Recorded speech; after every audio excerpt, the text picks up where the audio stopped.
ವೇದಿಕೆಯನ್ನು ಅಲಂಕರಿಸಿರುವ ಪರಮ ಪೂಜ್ಯ ಪ್ರಾತಸ್ಮರಣೀಯ ಶ್ರೀ ಶ್ರೋತ್ರಿಯ ಬ್ರಹ್ಮನಿಷ್ಠ ಸದ್ಗುರು ಅಪ್ಪಾಜಿಯವರ ಪವಿತ್ರ ಡಿದಾವರಿಗಳಲ್ಲಿ ಅನಂತ ಕೋಟಿ ಭಕ್ತಿಪೂರ್ವಕ ಶಿರಸಾಷ್ಟಾಂಗ ಪ್ರಣಾಮಗಳನ್ನು ಸಮರ್ಪಿಸುತ್ತಾ, ಅದಕ್ಕೆ ವ್ಯಾಸ ಭಗವಂತ ನಮ್ಮೆಲ್ಲರಿಗೂ ತಿಳಿಸ್ತಾ ಇದ್ದಾನ, ಮನಸ್ಸಿನಲ್ಲಿರ್ತಕ್ಕಂಥ ಸಂಶಯಗಳನ್ನು ಸಣ್ಣದದ ಅಂತ ಬಿಡಕ್ಕೆ ಹೋಗ್ಬೇಡಪ್ಪ, ಅದು ಏನು ಮಾಡ್ತದಂದ್ರೆ ನಾಶವನ್ನು ತಂದು ಕೊಡ್ತದ. ಅದಕ್ಕೆ ಅದನ್ನು ಕಳ್ಕೋಬೇಕಾಗಿತ್ತು ಅಂದ್ರೆ ನೀ ಭಾಗವತ ಶಾಸ್ತ್ರವನ್ನು ಆಶ್ರಯ ಮಾಡು. ಅದು ಏನು ಮಾಡ್ತದ, ಮನಸ್ಸಿನಲ್ಲಿ ಬರುವಂಥ ಸಮಸ್ತ ಸಂಶಯಗಳು, ಅದು ಸಣ್ಣದೇ ಇರಲಿ ದೊಡ್ಡದೇ ಇರಲಿ, ಆಧ್ಯಾತ್ಮಿಕವಾಗಿರೋ ಬರಲಿ ಪ್ರಾಪಂಚಿಕವಾಗಿಯೇ ಬರಲಿ, ಯಾವುದೇ ಒಂದು ನಿನ್ನ ಮನಸ್ಸಿನೊಳಗೆ ಸಂದೇಹ ಇತ್ತು ಅಂದ್ರೆ ಇದು ಅದನ್ನು ನಿಸ್ಸಂದೇಹಿಯನ್ನಾಗಿ ಮಾಡ್ತದ ಅಂತ ಹೇಳಿದ್ರು ಅವರು. ಇಸ್ ಕಥಾಮೆ ಸಬ್ ಆ ಜಾತಿ ಹೈ, ಎಲ್ಲವೂ ಈ ಗ್ರಂಥದೊಳಗ ಎಲ್ಲ ರೀತಿಯಿಂದ ಸಂಶಯಗಳನ್ನು ಕಳಿತಕ್ಕಂಥ ರೀತಿಗಳನ್ನು ತಿಳಿಸ್ತಾ ಬಂದಿದ್ದಾರೆ. बुद्धि का परिपाक, ज्ञान की परिपाक, जीवन का परिपाक आदि हो जाने पर ಭಗವಾನ್ ವ್ಯಾಸಜಿನೇ ಇಸ್ ಗ್ರಂಥಕ್ಕೆ ರಚನಾ ಕಿ ಹೈ. ನೋಡ್ರಿ, ಈ ಭಾಗವತ ಕಥವನ್ನ ಸುಮ್ಮನೆ ಬರೆದಿಲ್ಲ ಪುಣ್ಯಾತ್ಮ ವ್ಯಾಸ. ಹೆಂಗ ಬರದ ಅಂದ್ರ ಅವನ ಬುದ್ಧಿಯ ಪರಿಪಕ್ವ, ಜ್ಞಾನದ ಪರಿಪಕ್ವ, ಜೀವನದಲ್ಲಿ ಅವನು ಎಲ್ಲ ರೀತಿಯಿಂದ ಪರಿಪಕ್ವ ಆದ ಬಳಿಕನೇ ಈ ಭಾಗವತ ಗ್ರಂಥವನ್ನ ಬರದಾನಂದ್ರ ಎಲ್ಲ ರೀತಿಯ ವಿಷಯಗಳು ಕೂಡ ಈ ಭಾಗವತ ಶಾಸ್ತ್ರದಲ್ಲಿ ಸಿಗುತ್ತದ. ನಿನ್ನ ಸಂಶಯವನ್ನ ಕಳೆಯುವ ತಾಕತ್ತು ಇದ್ರೊಳಗದ ಅಂತಾರವರು. ಭಗವಾನ್ ಕೆ ನಾಮ ಜಪ ಕರ್ತೆ ಹುಯೇ ಪ್ರೇಮ ಸೆ ಇಸ್ ಕಥಾ ಕಾ ಶ್ರವಣ ಕರು. ಅದಕ್ಕೆ ಅವ್ರು ಹೇಳಕತ್ತಿದ್ರು, ನೋಡಪ್ಪ, ಈ ಭಾಗವತ ಶಾಸ್ತ್ರವನ್ನ ನೀ ಕೇಳಕತ್ತಿದೆಲ್ಲ, ಸುಮ್ಮನೆ ಕೇಳಬೇಡ ಅಂತಾರವ್ರು. ಸುಮ್ಮನೆ ಕೇಳಿದ್ರೆ ಏನೂ ಲಾಭ ಆಗಂಗಿಲ್ಲ. ಭಗವಂತನ ನಾಮವನ್ನ ಉಚ್ಚಾರ ಮಾಡ್ತಾ ಇರು. ನಾವು ಹೇಳಕತ್ತೀವಿ, ನೀವೇನು ಮಾಡಕತ್ತೀರಿ? ಕೇಳಕತ್ತೀರಿ.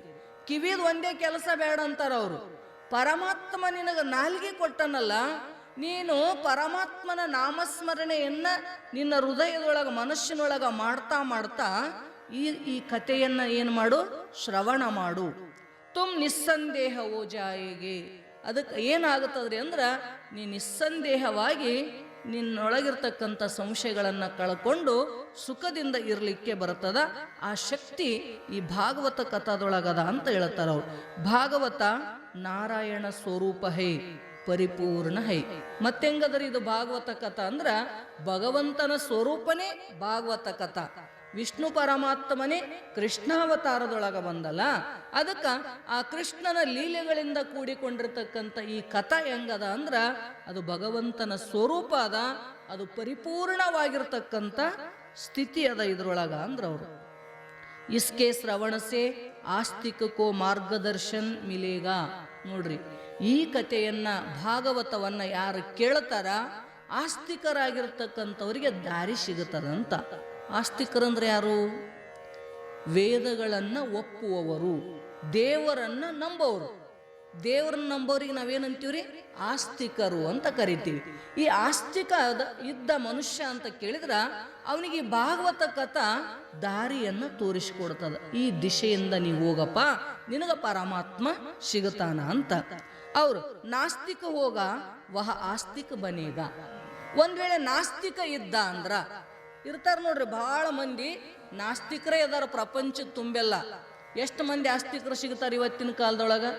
ಎಷ್ಟು ಸಾಲಿ ಕಲ್ತು ಶಾಣ್ಯರಾಗ್ಯಾರ, ಡಾಕ್ಟರ್ ಆದ್ರು, ಇಂಜಿನಿಯರ್ ಆದ್ರು, ಎಲ್ಲ ಆದ್ರೂ ಕೂಡ ದೇವರನ್ನ ಒಪ್ಪಲಿಲ್ಲ, ನಾಸ್ತಿಕರಾಗಿಬಿಟ್ರ ಅವ್ರು. ಹೌದ್ರಿ? ಅದಕ್ಕೆ ವೇದ ನಿಂದಕೋ ನಾಸ್ತಿಕ. ನಾಸ್ತಿಕ ಅಂದ್ರೆ ವೇದಗಳನ್ನ ದೇವರನ್ನ ಯಾವನು ಸದಾ ನಿಂದ ಮಾಡ್ತಿರ್ತಾನ ಅವನಿಗೇನೇನಂತ ಕರಿತೀವಿ ನಾವು? ನಾಸ್ತಿಕ ಅಂತ ಕರಿತೀವಿ. ಅದಕ್ಕೆ ಇಂಥ ನಾಸ್ತಿಕನಾಗಿರ್ತಕ್ಕಂಥವನು ಈ ಕಥೆಯನ್ನ ಕೇಳ್ತಿದ್ದ, ಭಾಗವತವನ್ನ ಶ್ರವಣ ಮಾಡ್ತಿದ್ದಂದ್ರ ಅವನಿಗೇನಾಗುತ್ತದ್ರಿ ಅಂದ್ರೆ ಆಸ್ತಿಕ ಬರ್ತದ ಅವನೊಳಗೆ. ಅಂದ್ರೆ ದೇವರಲ್ಲಿ ಒಂದಿಷ್ಟು ಪ್ರೇಮ, ದೇವ್ರ ಅದನಪ್ಪ ನೋಡಬೇಕು, ನಾನು ಆ ಮಾರ್ಗದೊಳಗೆ ನಡಿಬೇಕು ಅಂತಕ್ಕಂಥ ಭಾವನೆ ಜಾಗ್ರ ಆಗುತ್ತದ ನಾಸ್ತಿಕನಿಗೆ. ಅದಕ್ಕೆ ಅವ್ರಂತಾರ, ಸುಖದೇವ್ಜಿ ಜೈಸೆ ಆತ್ಮರಾಮ ಮುನಿನೇ ಸರ್ವಸ್ವ ಚೋಡ ಪರಂತು वे भी इस कथा को नहीं छोड़ सके. ನೋಡ್ರಿ ಅವ್ರಂತಾರ ಹೆಂಗಾಗ್ಯದ ಈ ಪರಿಸ್ಥಿತಿ ಅಂದ್ರ, ಒಬ್ಬ ಆತ್ಮರಾಮ ಅಂತಕ್ಕಂಥ ಮಹಾತ್ಮ ಇದ್ದಂತ. ಆ ಮಹಾತ್ಮ ಏನು ಮಾಡಿದ ಅಂದ್ರ ತನ್ನ ಎಲ್ಲ ಸರ್ವಸ್ವವನ್ನ ತ್ಯಾಗ ಮಾಡಿದ. ಏನು ಬಿಡಬೇಕಾಗಿತ್ತು ಮನಿ ಮಾರು ಎಲ್ಲವನ್ನ ತ್ಯಾಗ ಮಾಡಿದ. ಆದ್ರ ಈ ಕಥಾ ಏನದಲ್ಲ, ಭಾಗವತ ಕಥಾ, ಇದನ್ನ ಮಾತ್ರ ಅವನ ಜೀವನದೊಳಗ ಯಾವತ್ತೂ ಬಿಡ್ಲಾರ್ದಂಗ ನಿರಂತರವಾಗಿ ಶ್ರವಣ ಮಾಡ್ಕೋತ ಬಂದ. ಆತ್ಮರಾಮ ಕೋಟಿ ಕೆ ಮಹಾತ್ಮ ಬಿ ಇಸ್ ಶ್ರೀಕೃಷ್ಣ ಕಥಾ ಮೇ ಮಸ್ತ್ ಬನೆ ಹೈ ಪಾಗಲ್ ಬನೆ ಹೈ. ನೋಡ್ರಿ, ಆ ಆತ್ಮರಾಮ ಅಂತಕ್ಕಂಥ ಮುನಿ ಏನು ಮಾಡಿದ ಅಂದ್ರ ಈ ಕಥೆಯನ್ನ ಶ್ರವಣ ಮಾಡ್ತಾ ಮಾಡ್ತಾ ಮಸ್ತಾಗಿ ಆ ಭಗವಂತನ ಲೀಲೆಗಳ ಚಿಂತನೆಯನ್ನ ಮಾಡ್ತಾ ಮಾಡ್ತಾ ತನ್ಮಯನಾಗಿ ಇದ್ದ. ಅಷ್ಟೇ ಅಲ್ಲ, ದೇವರಿಗಾಗಿನೇ ಹುಚ್ಚಾದ ಅಂತ. ದೇವರ ಸಲುವಾಗಿ ಏನಾದರೂ ಇದನ್ನ ಕೇಳ್ತಾ ಕೇಳ್ತಾ ಹೋದಂಗ ನಮಗೂ ಅನಿಸ್ತದ, ಬಿಡಬಾರ್ದಪ್ಪ ಇದನ್ನ ಒಟ್ಟ ನೋಡ್ಬೇಕದ ಮುಗಿಯತನ ಏನಾರ ಹೇಳ್ತದ ಅಂತಕ್ಕಂಥ ಆತುರತ ಈ ಗ್ರಂಥದೊಳಗೆ ಅಷ್ಟು ಸುಂದರವಾಗಿ ಬರ್ಕೊಂಡು ಬಂದಿದಾರಲ್ಲ, ಅದಕ್ಕೆ ಅವರಂತರ ಪಾಗಲಾಗಿ ಬಿಟ್ಟ ಆ ಮಹಾತ್ಮ ಅಂತ. ಸಿದ್ಧ ಆಸ್ತಿಕ ನಾಸ್ತಿಕ ಪಾಮರ ಪ್ರತ್ಯೇಕಕ್ಕೋ ಯಹ ಕಥಾ ಜೀವನ್ ಕಾ ದಾನ್ ಕರ್ತಿ ಹೈ. ನೋಡ್ರಿ, ಯಾರೇ ಇರುವಲ್ರಕ್ಕ, ಸಿದ್ಧ ಇರಲಿ, ಆಸ್ತಿಕ ಇರಲಿ, ನಾಸ್ತಿಕ ಇರಲಿ, ಎಲ್ಲರಿಗೂ ಕೂಡ ಜೀವ ಪ್ರದಾನ ಮಾಡ್ತಕ್ಕಂಥದ್ದು ಈ ಭಾಗವತ ಕಥಾ ಅದ. ವ್ಯವಹಾರಕ ಜ್ಞಾನ ಬಿ ಭಾಗವತ ಮೇ ಆಯಿಗ. ನೋಡ್ರಿ, ವ್ಯವಹಾರ ಜ್ಞಾನ ಏನು ಬೇಕಾಗ್ತದಲ್ಲ ಮನುಷ್ಯನಿಗೆ, ಯಾವ ರೀತಿಯಿಂದ ಜಗತ್ತಿನೊಳಗ ವ್ಯವಹಾರ ಮಾಡಬೇಕು. ಭಾಳ ಮಂದಿಗೆ ಶಾಸ್ತ್ರಜ್ಞಾನ ಇರ್ತದ, ವ್ಯವಹಾರ ಜ್ಞಾನ ಇರಂಗಿಲ್ಲ. ಹೌದಿಲ್ರಿ? ವ್ಯವಹಾರ ಜ್ಞಾನ ಇರ್ತದ, ಶಾಸ್ತ್ರಜ್ಞಾನ ಇರಂಗಿಲ್ಲ, ಹಿಂಗೆ ಹೇಳ್ತಿರ್ತಾರೆ. ಹಂಗ ವ್ಯವಹಾರ ಜ್ಞಾನ ಬೇಕು ಅಂತಂದವರು ಈ ಭಾಗವತವನ್ನ ಆಶ್ರಯ ಮಾಡ್ಕೊ ಸಿಗುತ್ತದಂತ. ಭಾಗವತಮೇ ಜ್ಞಾನ ಯೋಗ, ಕರ್ಮಯೋಗ, ಸಮಾಜ ಧರ್ಮ, ಸ್ತ್ರೀ ಧರ್ಮ, ಆಪದ ಧರ್ಮ, ರಾಜನೀತಿ ಆದಿಕ ಜ್ಞಾನ ಬರಾಹೈ. ನೋಡ್ರಿ, ಇದ್ರೊಳಗೆ ಏನ್ ಹೇಳಿಲ್ಲ ಅಂತೀರಿ ನೀವು? ಎಲ್ಲವನ್ನ ಹೇಳ್ತಾ ಬಂದ ವ್ಯಾಸ ಭಗವಂತ. ಒಂದೇ ಹೇಳಲಿಲ್ಲ, ಬರೀ ಭಕ್ತಿ ಯೋಗ ಹೇಳಲಿಲ್ಲ, ಬರೀ ಕರ್ಮಯೋಗ ಹೇಳಲಿಲ್ಲ, ಜ್ಞಾನ ಯೋಗವನ್ನು ಹೇಳ್ಕೊಂಬಂದ, ಕರ್ಮಯೋಗವನ್ನ ಹೇಳ್ಕೊಂಬಂದ, ಸಮಾಜದ ಧರ್ಮ ಏನು ಅಂತಕ್ಕಂಥದ್ದನ್ನ ಹೇಳ್ಕೊಂಡು ಬಂದ, ಸ್ತ್ರೀಯರ ಧರ್ಮ ಏನು ಅಂತಕ್ಕಂಥದ್ದನ್ನ ತಿಳಿಸಿದ. ಅಷ್ಟೇ ಅಲ್ಲ, ನೀತಿ ರಾಜನೀತಿಗಳನ್ನು ಕೂಡ ತಿಳಿಸ್ತಾ ಬಂದಿದ್ದಾರ. ಇವೆಲ್ಲವುಗಳಿಂದ ಕೂಡಿಕೊಂಡಿರ್ತಕ್ಕಂಥದ್ದು ಈ ಭಾಗವತದ. ಯಹ ಏಕ್ ಐಸಾ ಶಾಸ್ತ್ರ ಹೈಕಿ ಜಿಸ್ಕೆ ಶ್ರವಣ और मनन करने पर कुछ जानने जैसा बाकी रहता ही नहीं है. ನೋಡ್ರಿ, ಈ ಭಾಗವತ ಕಥಾ ಕೇಳಿದ್ವಿ ಅಂದ್ರ, ಇದರ ಶ್ರವಣ ಮಾಡಿದ್ವಿ ಅಂದ್ರ ಇಂಥದ್ದೊಂದು ತಾಕತ್ತದ, ಮತ್ತೊಂದು ಕೇಳಬೇಕಂತಕ್ಕಂಥದ್ದು ಇದ್ರೊಳಗೆ ಏನು ಉಳಿಯಂಗೆ ಇಲ್ಲ ಅಂತ. ಮತ್ತೊಂದು ಯಾವುದು ಏನಾರ ಉಳಿದಾದ್ರಿ ಕೇಳ್ತಕ್ಕಂಥದ್ದಂತ ಹಿಂಗಿಲ್ಲ. ಎಲ್ಲವನ್ನ ಜ್ಞಾನ ಮಾಡಿಕೊಡ್ತಕ್ಕಂಥದ್ದು ಈ ಭಾಗವತ ಕಥಾದ. ಸಾಧಕಕ್ಕೋ ಸಾಧನ ಮಾರ್ಗಮೇ ಕೈಸೆ ಕೈಸೆ ಸಂಶಯ ಆತೆ ಹೈ. ನೋಡ್ರಿ, ಸಾಧಕನಾಗಿರ್ತಕ್ಕಂಥವನು ಸಾಧನೆ ಮಾಡ್ತಕ್ಕಂಥ ಮಾರ್ಗದೊಳಗ ಯಾವ್ಯಾವ ಸಂಶಯಗಳು ಅವನಿಗೆ ಬರ್ತಾವ. ಸಾಧಕನಿಗೆ ಹೆಚ್ಚಿಗೆ ಸಂಶಯ ಬರಬೇಕು ಅಂದ್ರನೇ ಸಿದ್ಧಿಗೆ ಏರಾಕ್ ಬರ್ತದಂತಾರ ಅವ್ರು. ಸಂಶಯನೇ ಬರ್ಲಿಲ್ಲ ಅಂದ್ರ ಏನೂ ಮಾಡಾಕ ಬರಂಗಿಲ್ಲ. ಅದಕ್ಕೆ ಅವ್ರಂತಾರ, ಸಾಧಕನಿಗೆ ಯಾವ್ಯಾವ ಸಂಶಯಗಳು ಅವನ ಮನಸ್ಸಿನೊಳಗೆ ಹುಟ್ಟುತ್ತವಲ್ಲ ಅವೆಲ್ಲವುಗಳನ್ನ ನಾಶ ಮಾಡ್ತಕ್ಕಂಥ ಈ ಗ್ರಂಥದೊಳಗ ವ್ಯಾಸ ಭಗವಂತ ಅದನ್ನು ಕೂಡ ಬರದಾನಂತಾರ ಅವರು. ಕೈಸೆ ಕೈಸೆ ಸಂಶಯ ಆತೆ ಹೈ ಇನ್ ಸಬ್ಕಾ ವಿಚಾರ ಕರ್ಕೆ ವ್ಯಾಸ ಭಗವಾನ್ನೇ ಯಹ ಕಥಾ ರಚಿ ಹೈ. ಆ ಎಲ್ಲ ಸಂಶಯಗಳನ್ನ ತಾನೇ ಎತ್ತಿ ಅದಕ್ಕೆ ಸಂಶಯಗಳಿಗೆ ಉತ್ತರಗಳನ್ನ ಸಮಾಧಾನವನ್ನ ತಾನೇ ಮಾಡ್ತಾ ಮಾಡ್ತಾ ಈ ಗ್ರಂಥವನ್ನ ವ್ಯಾಸ ಭಗವಂತ ಬರೆದಿದ್ದಾನ. ವ್ಯಾಸಜಿ ಐಸಾ ಮಾನ್ತೆ ಹೈ ಕಿ जो कुछ मेरा इस ग्रंथ में नहीं है वह जगत में अन्य किसी ग्रंथ में भी नहीं है. ಅವ ಹೇಳ್ತಾನ ವ್ಯಾಸ ಭಗವಂತ, ನಾನು ರಚಿಸಿರ್ತಕ್ಕಂಥ ಈ ಭಾಗವತ ಗ್ರಂಥ ಏನದ, ಇದರೊಳಗೆ ಏನು ಇಲ್ಲ ಅದು ಜಗತ್ತಿನ ಯಾವ ಗ್ರಂಥದೊಳಗೂ ಕೂಡ ಇರಲಿಕ್ಕೆ ಸಾಧ್ಯ ಇಲ್ಲ. ಇದ್ರೊಳಗೆ ಏನು ಬರೆದಿನಲ್ಲ ಅದು ಎಲ್ಲಾ ಗ್ರಂಥದೊಳಗೂ ನಿಮಗೆ ಸಿಗುತ್ತದೆ. ತಿಳಿತಿಲ್ರಿ? ಅಷ್ಟೆಲ್ಲ ಪರಿಪೂರ್ಣವಾಗಿರ್ತಕ್ಕಂಥ ಜ್ಞಾನವನ್ನ ನಾ ಇದ್ರೊಳಗೆ ತುಂಬಿಟ್ಟೀನಿ ಅಂದ್ರ ನೀವು ಮತ್ತೆ ಆ ಗ್ರಂಥ ಈ ಗ್ರಂಥ ಯಾಕೆ ಓದ್ತೀರಿ ಅಂತ. ಅದೆಲ್ಲ ಗ್ರಂಥವನ್ನ ಸಾರವನ್ನ ನಾ ಇದ್ರೊಳಗೆ ಬರೆದೀನಿ, ಇದೇ ಎಲ್ಲಾ ಗ್ರಂಥದೊಳಗೂ ಅದ ಅಂತ. ಜೋ ಭಾಗವತ ಮೇ ಹೈ ಕೇವಲ್ ವಹಿ ಅನ್ಯ ಗ್ರಂಥ ಮೇ ಹೈ. ಏನು ಭಾಗವತದೊಳಗದ ಅದೇ ಮತ್ತೊಂದು ಗ್ರಂಥದೊಳಗೂ ಕೂಡ ಇರ್ತದ. ಯದಿ ಆಸ್ತಿ ತದನ್ಯತ್ರ ಅನ್ಯೋ ಅಸ್ತಿ ನ ಕುತ್ರಚಿತ್. ಭಾಗವತ ಶಾಸ್ತ್ರ ಯಹ ಪರಿಪೂರ್ಣ ನಾರಾಯಣಕ ಸ್ವರೂಪ ಹೈ, ಅತಿಶಯ ದಿವ್ಯ ಹೈ.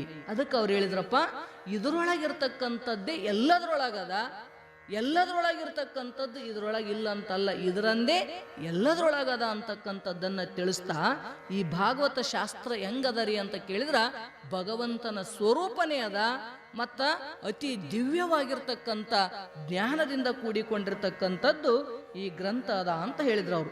ವ್ಯಾಸಜಿಕೆ ಆಶ್ರಮೆ ಗಣಪತಿ ಮಹಾರಾಜ್ ಪ್ರಕಟುಯೇ.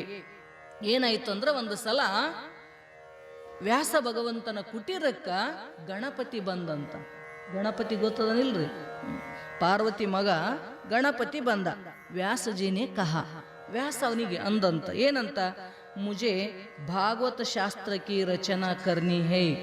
ನೋಡ್ರಿ, ನನಗೆ ಭಾಗವತ ಶಾಸ್ತ್ರವನ್ನ ರಚನೆ ಮಾಡಬೇಕಾಗ್ಯದ, ಪರಂತು ಇಶೆ ಲಿಖೇಗ ಕೌನ್.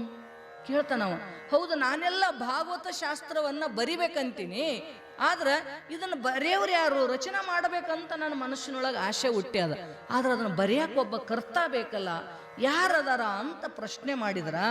ಅವಾಗ ಗಣಪತಿಜಿ ಕಹ ಬಹುತ್ ಖುಷ್, ಮೈ ಲಿಖನೆ ಕ ತಯಾರ್ ಹೂ ಅವ ಅಂತಾನ.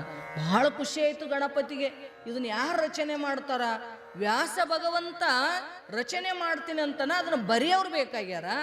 ಅದಕ್ಕೆ ಅವನಿಗೆ ಬಹಳ ಖುಷಿ ಆಗ್ಯಂದಂತ, ನಾ ಬರಿತೀನಿ ಅಂದಂತ. ಯಾರ್ರಿ? ಗಣಪತಿ ಅಂತಾನ. ಈ ಭಾಗವತ ಶಾಸ್ತ್ರವನ್ನ ನಾ ಹೇಳ್ತೀನಿ, ಅದನ್ನು ಬರೆಯವ್ರು ಬೇಕಲ್ಲ, ಅದಕ್ಕೆ ನಾ ಬರಿತೀನಿ ಅಂದ ಗಣಪ. ಮತ್ತೇನಂತಾನ, ಪರಂತು ಮೈ ಏಕ ಕ್ಷಣ ಬಿ ಖಾಲಿ ನಹಿ ಬೈಟುಂಗ ಅವ ಅಂದ.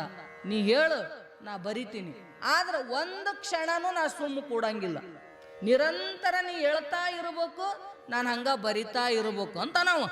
ನಾ ಒಂದು ಕ್ಷಣನೂ ಖಾಲಿ ಕೂಡಂಗಿಲ್ಲ. ಹಂಗಂದ್ರೆ ಹೆಂಗ್ರಿ, ಹಗಲು ರಾತ್ರಿ ಬರಿಬೇಕೇ ಇಲ್ಲ. ಮತ್ತು ಹೊಟ್ಟಿ ಅದ ಇಲ್ಲ ಅವನಿಗೇನು, ಹೊಟ್ಟಿ ಮೊಕ್ಕೋಬೇಕು, ಊಟ ಮಾಡಬೇಕು, ಸ್ನಾನ ಸಂಧ್ಯಾದಿಗಳನ್ನ ಮಾಡ್ಕೋಬೇಕು, ಇಷ್ಟೆಲ್ಲ ವ್ಯವಹಾರ ಅದಾವು. ಅವ ಹೇಳ್ತಾನ, ನಾನೆಲ್ಲ ಬರಿತೀನಿ ಕರೆ, ಆದ್ರೆ ಒಂದು ಕ್ಷಣ ಖಾಲಿ ಕುಂದ್ರಂಗಿಲ್ಲ ನೋಡ್ ನಾನು. ಹಂಗ ನೀ ಹೇಳ್ತಿದ್ದೆ ಅಂದ್ರೆ ನಾ ಬರಿತೀನಿ ಅಂದಂತ ಪರಮಾತ್ಮ ಅವನಿಗೆ ವ್ಯಾಸಗಂಧ. ಶ್ರೀ ಗಣಪತಿ ಜಿ ಕಾ ವಾಹನ ತೋ ಚೂವಾ ಹೈ. ಯಾಕಂದ್ರೆ ಹೇಳ್ತಾರ ಅವ್ರು, ಈ ಗಣಪತಿ ವಾಹನ ಯಾವ್ದದರಿ? ಇಲಿ ಅದ. ಇಲಿ, ಇಲಿ ಅಂದ್ರೆ ಏನು? ಚೂಹೆ ಕಾ ಅರ್ಥ ಹೈ ಉದ್ಯೋಗ. ನೋಡ್ರಿ, ಚೂಹಾದ ಅರ್ಥ, ಇಲಿ ಅರ್ಥ ಏನದ ರೀ? ಉದ್ಯೋಗ. ಜೋ ಉದ್ಯೋಗ ಪರ್ ಬೈಠತಾ ಹೈ ಉಸ್ಕಿ ಸಿದ್ಧಿ ಅವ್ರ ಬುದ್ಧಿ ದಾಸಿ ಬಂತಿ ಹೈ. ಯಾವನು ಸದಾ ಉದ್ಯೋಗವನ್ನ ಮಾಡ್ತಿರ್ತಾನ ಅವನಿಗೆ ರಿದ್ಧಿ ಸಿದ್ಧಿ ಅಂತಕ್ಕಂಥವು ದಾಸಿ ಆಗತ್ತವಂತ ತಿಳಿತ್ರಿ. ಅದಕ್ಕ ಸತತ ಉದ್ಯೋಗ ಕರೆಗೆ ತೋ ರಿದ್ಧಿ ಸಿದ್ಧಿ ಆಪ್ಕಿ ದಾಸಿ ಬನೇಗಿ. ಯಾವನು ಸತತ ಉದ್ಯೋಗ ಮಾಡ್ತಿರ್ತಾನ ಅವನ ಜೀವನದೊಳಗೆ ಸಿದ್ಧಿ ಪಡ್ಕೋತಾನಿಲ್ರಿ.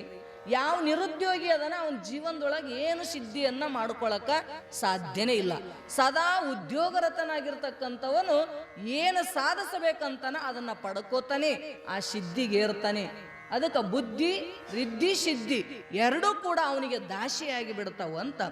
ಏಕ ಕ್ಷಣ ಬಿ ಈಶ್ವರ್ ಕಿ ಚಿಂತನ ಬಿನ ನ ಬೈಟೋ. ಅದಕ್ಕೆ ಅವ್ರಂತ, ನೋಡಪ್ಪ ನೀನು ಒಂದು ಕ್ಷಣನೂ ಕೂಡ ಪರಮಾತ್ಮನ ಚಿಂತನ ಬಿಟ್ಟು ಇರಾಕ್ ಹೋಗ್ಬೇಡ. ನಿರಂತರವಾಗಿ ಪರಮಾತ್ಮನ ಚಿಂತನ ಮಾಡು, ಸಮಯ ವೇಸ್ಟ್ ಮಾಡಬೇಡ, ನಿರುದ್ಯೋಗಿ ಆಗಬೇಡ. ನಿನಗೇನು ಆಗಂಗಿಲ್ಲ, ಕುಂತಲಿ ಪರಮಾತ್ಮನ ನಾಮಸ್ಮರಣೆ ಮಾಡು, ಚಿಂತನ ಮಾಡು, ಜಪಸ್ತೋತ್ರಗಳನ್ನ ಮಾಡು, ಖಾಲಿ ಟೈಮ್ ಪಾಸ್ ಮಾಡಬೇಡ. ತಿಳಿತ್ರಿ, ನಮ್ಮ ಮಂದಿ ಟೈಮ್ ಪಾಸ್ ಆಗಂಗಿಲ್ಲ ಅಂತ ಹೋಗಿ ಕುಂತು ಮಂದಿ ಸುದ್ದಿ ಮಾತಾಡ್ತಾರೆ. ಅದಿಲ್ರಿ, ನೀವು ಹೋಗಿ ರಾಜಕೀಯ ಸುದ್ದಿ ಮಾತಾಡ್ತೀರಿ, ಇವ್ರು ಹೋಗಿ ಮಂದಿ ಸುದ್ದಿ ಮಾತಾಡ್ತಾರೆ. ಒಟ್ಟು ಸುದ್ದಿಯಾಗಿರ್ತೀವಿ ನಾವು, ಹೌದಿಲ್ರಿ? ಅವ್ರೇನಂತಾರ, ಪರಮಾತ್ಮನ ಚಿಂತನ ಸತತ ಮಾಡಂತ. ಒಂದು ಕ್ಷಣನೂ ಕೂಡ ಪರಮಾತ್ಮನ ಚಿಂತನ ಬಿಟ್ಟು ಇರಾಕ್ ಹೋಗ್ಬೇಡ. ಪ್ರತ್ಯೇಕ ಕಾರ್ಯಕ್ಕೆ ಆರಂಭಮೇ ಗಣಪತಿಗೆ ಪೂಜೆ ಕೀ ಜಾತಿ ಹೈ. ಪ್ರತಿ ನೋಡ್ರಿ, ನೀವು ಪೂಜಾದೊಳಗ ಗಣಪತಿನಿ ಪೂಜಾ ಮಾಡ್ಲಾರ್ದೆ ಯಾವ ಪೂಜೆನೂ ಸಫಲತೆಯನ್ನ ಪಡ್ಕೊಳಂಗಿಲ್ಲ. ಅದಕ್ಕೆ ಎಲ್ಲರೂ ಮೊಟ್ಟ ಮೊದಲು ಪೂಜಕ ಯೋಗ್ಯ ಯಾರು ಅಂತ ಗಣಪತಿ. ಯಾವ್ದ ದೇವ್ರ ಪೂಜಾ ಮಾಡಿ ನೀನು ಯಾವುದೇ ಯಜ್ಞ ಯಾಗ ದಾನ ಧರ್ಮಗಳನ್ನ ಮಾಡಿದರೂ ಕೂಡ ಮೊದಲು ಗಣಪತಿಗೆ ಪೂಜೆ ಆಗಬೇಕು. ಅಗ್ರಗಣ್ಯ ಅದ ನಾವು ಗಣಾದಿಗಳಿಗೆ ಈಶ ಗಣೇಶ, ಹೌದಿಲ್ರಿ? ಏನು ಎಲ್ಲಾ ದೇವಗಣಗಳದವಲ್ಲ ಎಲ್ಲರಿಗೂ ಅಧಿಪತಿ ಅದನ, ಅದಕ್ಕೆ ಅವನಿಗೆ ಗಣಪತಿಗೆ ಪೂಜೆ ಫಸ್ಟ್ ಮಾಡಲೇಬೇಕು ಅಂತ ಹೇಳ್ತಾರೆ. ಹಂಗ ಅವ್ರು ಗಣಪತಿ ಪೂಜೆ ಕೀ ಜಾತಿ high, Ganapati G Vighnaharta high. ಯಾಕಂತ ಕೇಳಿದ್ರ ನಾವು ಮಾಡ್ತಕ್ಕಂಥ ಯಾವುದೇ ಕಾರ್ಯನೂ ಕೂಡ ನಿರ್ವಿಘ್ನವಾಗಿ ಮುಗಿಬೇಕಾಗಿತ್ತು ಅಂದ್ರ ಅವನ ಆಶೀರ್ವಾದ ಬೇಕಾಗ್ತದಲ್ಲ, ಅದಕ್ಕೆ ಗಣಪತಿ ಪೂಜೆಯನ್ನ ಮಾಡಬೇಕು ಅಂತ. गणपति का पूजन करने का अर्थ है ಜಿತೇಂದ್ರಿಯ ಹೋನಾ. ನೋಡ್ರಿ, ಗಣಪತಿ ಪೂಜೆ ಮಾಡ್ಬೇಕಂದ್ರ ಅರ್ಥ ಏನ್ರಿ ಅಂದ್ರ ನೀನು ಜಿತೇಂದ್ರಿಯನಾಗಬೇಕು, ಅಂದ್ರ ಇಂದ್ರಿಯಗಳನ್ನ ಗೆದಿಬೇಕಾಗ್ತದ. ಗಣಪತಿ ಜಿ ಕಹತೆ ಹೈ ಕಿ ಮೈ ಖಾಲಿ ಬೈಡ್ತಾ ನಹಿ ಹೂಂ. ಅದಕ್ಕ ಅವಂತಾನ, ನೀನೇನು ಬರಿ ಅಂತ ಹೇಳಕತ್ತೀರಿ, ನಾ ಬರಿತೀನಿ ಕರೆ, ಆದ್ರ ನಾ ಖಾಲಿ ಕುಂದ್ರಂಗಿಲ್ಲ ಅಂದಂತಾವ. ಜೋ ಹಮೇಶ ಕಾರ್ಯರತ ರತ ಹೈ, ಅವ ಏನಿರ್ತಾನ ಸದಾ ಕಾರ್ಯಗಳನ್ನ ಮಾಡ್ತಾ ಇರ್ತಾನ. ಉಸ್ಕ ಜೋ ಹಮೇಶ ಕಾರ್ಯರತ ರತ ಹೈ ಉಸ್ಕಾ ಅಮಂಗಲ್ ನಹಿ ಹೋತಾ. ಯಾವನು ಸದಾ ಕಾರ್ಯಗಳನ್ನ ಮಾಡ್ತಾ ಇರ್ತಾನ ಅವನಿಗೆ ಯಾವತ್ತು ಅಮಂಗಲ್ ಅಂತಕ್ಕಂಥದ್ದು, ಕೆಟ್ಟ ಅಂತಕ್ಕಂಥದ್ದು ಆಗ್ಲಿಕ್ಕೆ ಸಾಧ್ಯನೇ ಇಲ್ಲ ಜೀವನದೊಳಗ. ಅದಕ್ಕೆ ಶ್ರೀ ಗಣಪತಿ ಜಿ ಬನೆ ಹೈ ಲೇಖಕ್, ಅವರು ವ್ಯಾಸಜಿ ಬನೆ ಹೈ ವಕ್ತಾ. ಗಣಪತಿ ಏನಾದ ಈ ಭಾಗವತ ಶಾಸ್ತ್ರದ ಲೇಖಕ ಆದ, ಬರೆಯವಾದ, ಹೇಳ್ತಕ್ಕಂಥವ್ರು ಯಾರಾದ್ರಂದ್ರ ವ್ಯಾಸ ಹೇಳಿದ. ಶ್ರೀ ಗಣಪತಿನೇ ಜೋ ಕಹ ಮೈ ತೋ ಏಕ ಕ್ಷಣ ಬಿ ಖಾಲಿ ನಹಿ ಬೈಟುಂಗ. ಅವಂತೂ ಹೇಳಿಬಿಟ್ಟಿದ್ದ, ನಾ ಒಂದು ಕ್ಷಣನೂ ಖಾಲಿ ಕೂಡಂಗನೇ ಇಲ್ಲ. ಆಪ್ಕೋ 24 ಗಂಟೆ ಕಥಾ ಕಹನಿ ಹೋಗಿ, ಅದಕ್ಕೆ ನೀನು 24 ಗಂಟೆ ನೀ ಹೇಳ್ತಾ ಇರಬೇಕು ನೋಡು ಅಂದಂತ ಗಣಪತಿ. ತಬ್ ವ್ಯಾಸಜಿನೇ ಕಹ ಮೈ ಜೋ कहूं वह योग्य है या अयोग्य, उसका पहले विचार करे और विचार पूर्वक लिखे.